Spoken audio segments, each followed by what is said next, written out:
But I think we should also comment that the reason why you're working from home today on your sofa Yeah. with your dogs is because your TV studio was hit by a Russian ballistic missile yesterday.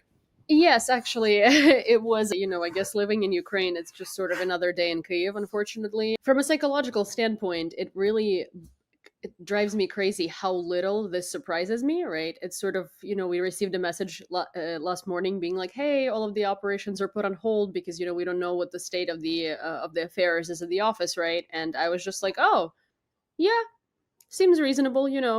And then I saw pictures in the media, and there is a crater in the courtyard of Mm. in between our office building and our studio, Yeah. and there's like no windows and no doors, and half the ceilings are just sort of blown out. And I'm just like, okay. And the funniest sort of thing about this and the resilience of Ukrainians and kind of how we deal with this, it's like the operations have been stopped until Friday.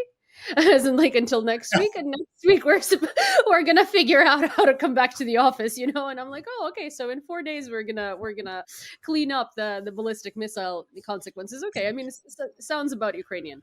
I'll tell you a little story there. So a mutual friend of your channel and mine is the Business Ukraine account.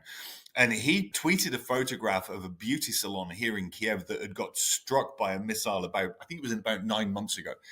And there was a board that was put over the window and it said, "We're open," right? And so Peter from Business Ukraine tweeted this and he said, "Hit by a missile yesterday, they're open for business today."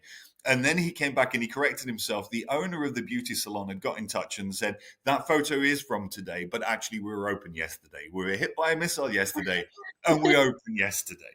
That's Ukrainian resilience.